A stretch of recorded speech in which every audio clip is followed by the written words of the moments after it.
talagang masabi. Maraming salamat sa suporta. I know it could be hard sometimes to follow my matches, lalo na kung ang layo-layo ng mga laban ko. She is ranked 35 in the entire world, and the Philippines just might be sleeping on the biggest sports story of the decade. Let's be completely honest with each other for a second. If you told someone 5 years ago that a 20-year-old girl from Quezon City would be sitting inside the top 40 of the entire Women's Tennis Association rankings, competing at the same level as Rybakina, Gauff, Swiatek, and Sabalenka, heading into her second French Open main draw appearance, they would have smiled politely and quietly changed the subject. Tennis is brutal. Tennis is ruthless. Tennis chews up prodigies and spits them out before they even get a chance to introduce themselves to the world. The WTA Tour is not a place for the faint of heart. It is not a place for passengers. And yet here we are, right now, in May of 2026, watching Alexandra Maniego Eala do things that no Filipino has ever done before, in a sport that this country never imagined it could conquer, and somehow the conversation is still not loud enough.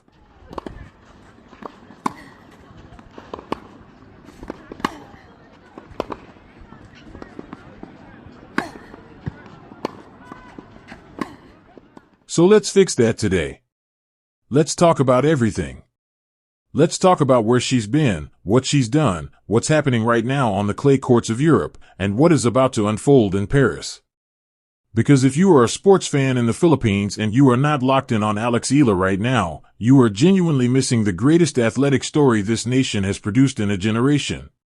Let's set the scene properly, because context matters and the full picture of what this young woman has built is even more extraordinary than the highlight reel. Alexandra Eala was born on May 23, 2005 in Quezon City. She will literally turn 21 years old in 4 days from the time this is being told to you.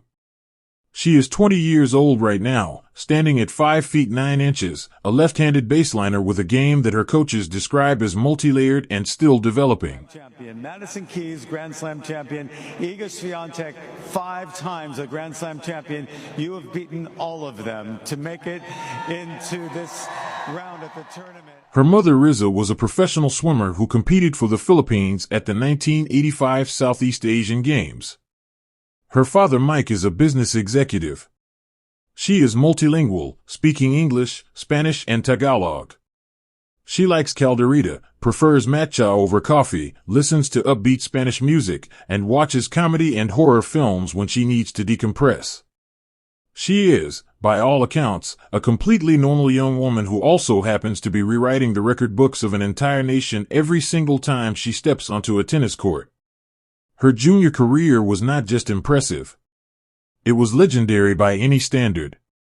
At 14 years old, she won the Australian Open junior doubles title alongside Indonesia's Priska Nugroho. In 2021, she captured the Roland Garros junior singles title. And in 2022,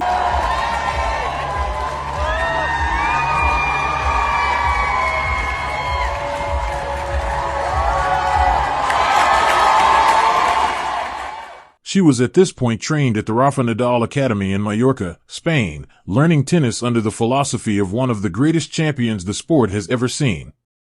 The Academy's ethos, instilled by Rafa Nadal himself, is that to reach success, one must not just accept suffering but embrace it. That philosophy clearly took root. But here is where many people's understanding of Alex Eala begins to blur, because the transition from dominant junior star to credible professional is the part of the story that breaks most players. The junior circuit and the professional circuit are two completely different universes. The technical demands, the physical demands, the mental demands, the scheduling pressure, the financial pressure, the ranking grind through ITF and WTA 125 events before you even sniff the main draw of a proper WTA Tour event. Most junior Grand Slam champions never make it. The history books are littered with names of players who were supposed to be the next big thing and disappeared before anyone noticed. The road from junior greatness to professional legitimacy is a road that has claimed far more careers than it has ever blessed. Alex Eala walked that road anyway. She ground through ITF events. She grinded through WTA 125 tournaments. She collected wins, absorbed losses, adjusted her game, worked with her coaches, and kept showing up. In 2023, she won multiple ITF titles. In 2024, she secured her first win in the main draw of a WTA 1000 event at the Mutua Madrid Open and lifted a W100 title in Vitoria-Gasteiz. She was climbing, but she was still not a household name outside of the Philippines. And then came 2025, and everything changed with a single tournament. Miami. March 2025. Alex Eala arrived at the WTA 1000 Miami Open as a wildcard entry. She was ranked somewhere around world number 140. Nobody outside of the tennis community and the Filipino sports media was paying close attention. What happened next was one of the most stunning Cinderella runs the WTA Tour had seen in years. She defeated Yelena Ostapenko in the second round. Ostapenko was ranked 130 places above her. She did it in 2 tiebreak sets. Then she went and beat the number 5 player in the world, Madison Keys, in the quarterfinals. And then, because apparently she had decided to simply dismantle the entire tournament seed list, she beat IGA Swiatek, who was at that point the number 2 player in the world, in the semifinals. The first Filipino to reach the semifinal of a WTA 1000 tournament. The first Filipino to break into the WTA World Top 100 ranking. She did both of those things in the same weekend. The Philippines lost its collective mind, and for very good reason. The rest of 2025 only added chapters to the story. She made her first Grand Slam main draw debut at Roland Garros 2025, becoming the first player from the Philippines to reach the main draw of a Grand Slam in the Open era. She lost in the first round to Emiliana Arango in a 3-set battle, which was a tough exit, but just getting there was historic. Then she reached the final of the Eastbourne WTA 125, and then she won the WTA 125 title in Guadalajara, claiming her first professional tour-level title. She also made her Grand Slam debut at the U.S. Open that year and became the first Filipino to win a main draw Grand Slam match in the Open era, defeating Clara Tauson of Denmark on August 24th in New York.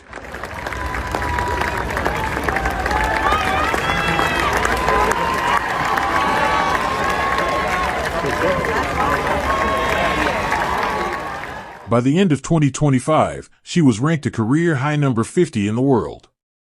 She was named a brand ambassador for Nike, for Filipino juice brand locally, and Nike even gifted her a custom hair tie designed in the shape of a sampaguita blossom for her Wimbledon debut. The Philippines had a genuine, legitimate, historically relevant tennis star, and the world was beginning to take notice. Then 2026 arrived and somehow the story got even bigger. She opened the new year with a semifinals run at the ASB Classic in Auckland. She reached the quarterfinals at the Abu Dhabi Open. She made noise in the Middle East swing, winning 3 matches at the Dubai Tennis Championship, including a stunning victory over top 10 player Jasmine Paolini in the 3rd round, before falling to Coco Gauff in the quarterfinals. She ran deep at the Indian Wells Open. Coco Gauff and Alex Eala, round 3, BNP Paribas tennis competition in Indian Wells, California. And on March 16, 2026, after her run at Indian Wells, Alex Eala achieved a career-high WTA singles ranking of world number 29, making her the highest-ranked Filipino in WTA Tour history. Just let that settle for a moment. Number 29 in the entire world. The highest any Filipino player, man or woman, had ever ranked in WTA history. Now, this is the part where some people need a moment to recalibrate their expectations, because this is where the story gets more nuanced and more human, which actually makes it more compelling rather than less. Following her breakthrough at Miami the previous year, she returned to Miami in 2026 and was eliminated in the 4th round by Karolina Muchova, 6-0, 6-2, in a match that was not close. She had needed to defend 390 ranking points from her historic 2025 run. She earned only 120. The drop was significant. From number 29 she slid to number 45.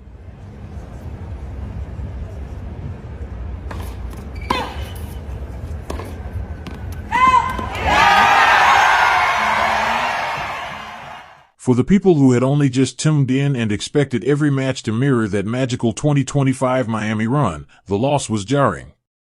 For anyone who actually understands professional tennis, it was simply part of the journey. Because defending ranking points is one of the most brutal mathematical realities in professional tennis. When you go on a historic run as an unseeded wildcard the way Eala did in Miami 2025, you earn a massive windfall of ranking points that sit in your totals for exactly 1 year. 12 months later, you must go back to the same tournament and match or exceed what you did before, or those points disappear. This is why the WTA rankings fluctuate so dramatically for rising players. Hi, hello, Chairman. Finally? Yes, finally. We've been looking forward to this. Yes. And we're rushing everything in Rizal for you. This is why a player can be ranked 29 1 week and 45 3 weeks later without anything actually going wrong with their tennis. Eala is learning this lesson in real time, and it is one of the most important educational experiences of any young player's career. The clay court season of 2026 has been a particular education in itself. Alex Eala played most of her career on hard courts. The clay surface, despite the fact that she trained on it at the Rafa Nadal Academy, is a completely different animal at the top professional level. The ball bounces higher, sits up longer, and rewards players with exceptional topspin and physical endurance above almost anything else. She has been honest about the learning curve. She entered the clay swing with full dedication, competing at the Upper Austria Ladies Linz Open, the Porsche Tennis Grand Prix in Stuttgart, the Mutua Madrid Open, and the WTA 1000 Italian Open in Rome. Through those 4 tournaments she compiled a record of 4 wins and 4 losses. It is not a record that will set newsrooms on fire, but the context behind it tells a deeper story. In Stuttgart she faced Leylah Fernandez, who was ranked number 25 in the world, and lost in straight sets. In Madrid she beat the legendary Anastasia Pavlyuchenkova, a 12-time Grand Slam doubles champion and former top 5 player, 6-3, 6-3 in the first round, before running into Belgian Elise Mertens and losing in 2 sets. Then came Rome, the Italian Open, and arguably her most mature performance of the entire clay swing.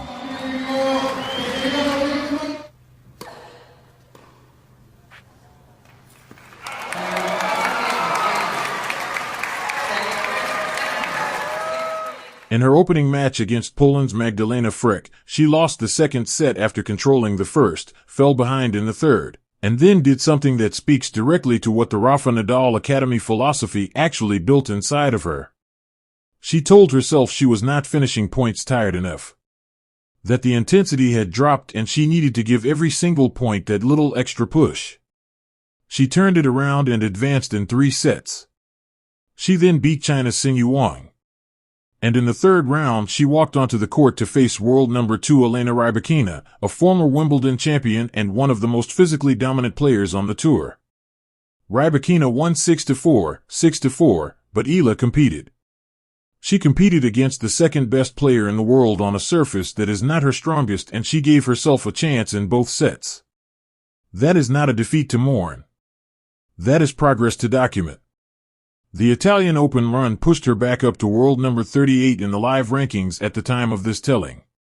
Now here's where the story gets incredibly timely and incredibly exciting, because everything that has happened over the past several months has been building to what is about to unfold in Paris. Roland Garros 2026.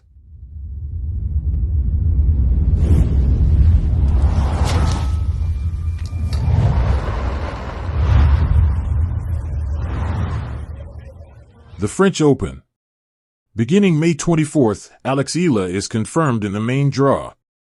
She will make her second main draw appearance at this Grand Slam, the same court where she trained under the Nadal Academy philosophy for years, the same red clay that she has been learning to love and conquer this entire season.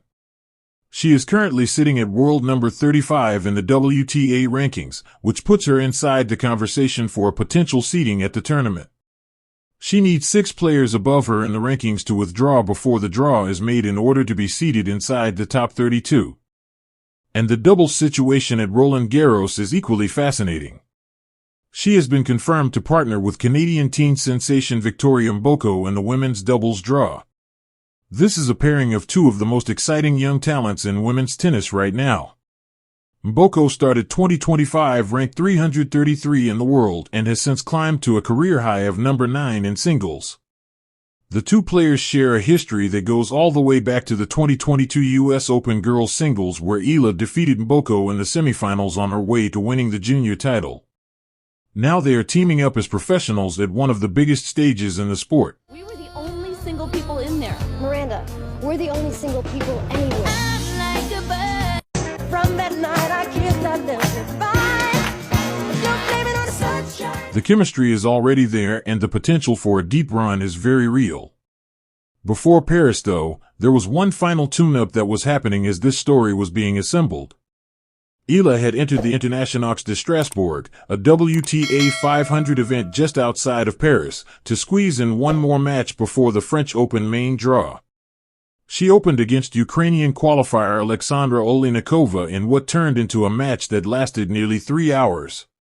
Eala took the first set 6-3 and looked sharp. But Maniego fought back and took the next two sets 7-5, 6-3 to end the Filipina's Strasbourg campaign in the first round. It was a frustrating result because a deeper run could have pushed her back into the top 30 or at minimum solidified her position before Roland Garros. But here is the thing about Eala and about what her track record shows us. She is not a player who collapses mentally after a tough loss. She is a player who processes it, talks to her team, identifies what went wrong, and shows up for the next challenge. That is the Rafa Nadal Academy in her. That is the ethos she absorbed in Mallorca. You must not just accept suffering. You must embrace it. And she said something to the Tennis Channel in Rome after that gutsy comeback win over Freck that should be used as a rallying cry for every single person who has ever doubted her timeline.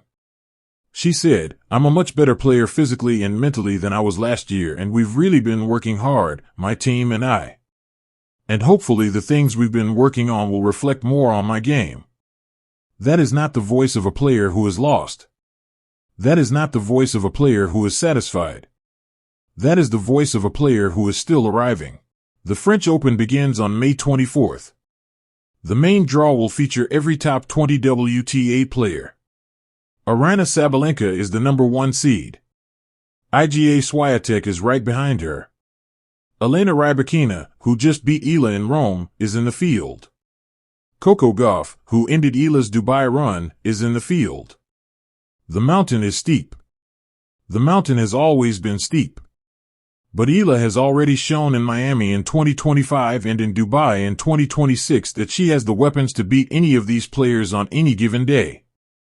A favorable draw, a couple of wins in the early rounds, and suddenly the entire country is watching Paris with a completely different energy. This is the story that Court Vision Plus is here to tell. Not just the wins. Not just the moments when everything goes perfectly. But the full arc. The grinding reality of what it actually takes to become a top-level professional tennis player in the most competitive era that women's tennis has ever seen. The ranking roller coaster from a career high of 29 down to 45 and back to 35. The clay court education happening in real time across 5 European cities. The preparation for a second Grand Slam main draw appearance on the exact surface where her idol Rafael Nadal built his legend. The doubles partnership with one of the most exciting young players in the sport. The regional movement of Southeast Asian tennis that she helped spark and continues to lead. All of it. The complete picture. Because that complete picture is what makes this story worth telling and retelling and following every single week. Who still backs Alex Eala? That is the question that started this conversation. And the answer should be obvious to every single person who has watched her story unfold from the Rafa Nadal Academy to the Grand Slam courts of New York, London, Melbourne, and now Paris. The people who back Alex Eala are the people who understand that greatness is not a single moment. It is not one viral upset. It is not one record-breaking ranking. It is a direction. It is a trajectory. It is the accumulation of thousands of hours of work and dozens of gut-check moments and the kind of quiet, stubborn belief that keeps showing up on courts that should be too big and too fast and too heavy for someone her age to handle. She is handling them. Not perfectly. Not always smoothly. But she is handling them. And the next chapter is about to be written on the clay of Roland Garros in front of the entire world. The Philippines has a tennis star. A real one. A historically significant one. A 20-year-old woman who is currently ranked in the top 40 in the entire world, who has beaten Grand Slam champions, who has made history that will stand long after her career is finished, and who is headed into the French Open with something to prove and all the ability in the world to prove it. If you have been sleeping on Alex Eala, wake up. Paris is coming. And this time, she is ready. Now if you made it all the way to the end of this, you already know what to do. Hit that like button right now because this is the kind of content that takes real time and real research and real love for Philippine sports to put together. Drop a comment below and let us know what you are expecting from Eala at Roland Garros. Are you predicting a first-round exit, a quarterfinal run, or are you bold enough to say she can go even deeper? Tell us your prediction. And if you are not subscribed to Court Vision Plus yet, what are you actually waiting for? This is the channel that covers Philippine sports the way it deserves to be covered. Laban Pilipinas. Subscribe and turn on those notifications because the French Open is starting in 5 days and we will be covering every single match. Alex, ang saya-saya lang lahat ng mga Pilipino sa pagkapanalo mo. How good was it to win that, first of all? How good did it feel? No, it